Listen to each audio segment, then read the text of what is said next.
Әйелдерден еркек мықты демеймін. Әйелдерді аналарға теңеймін.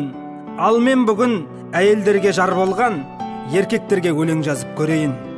Адам ғұмыр бір-ақ рет берілер, ара тұра еліктірет берілер.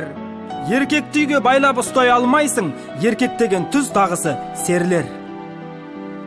Өкпелеме кетсе егер қыдырып, оған бола не қыласың жын ұрып.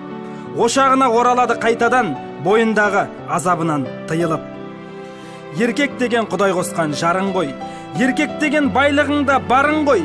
Білсең егер ұлы сөзде ұят жоқ, еркек деген күнделікті дәрің ғой. Еркек деген еркелеген еркен ғой, еркек деген қорғап жүрер желкен ғой.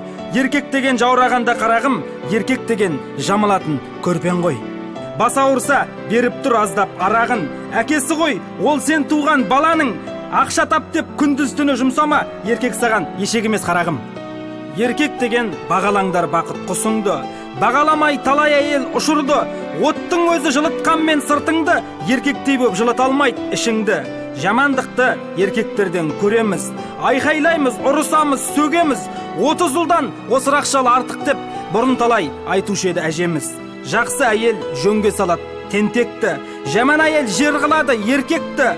Еркек деген жаныңның бір жартысы, бағалаңдар, аялаңдар еркекті.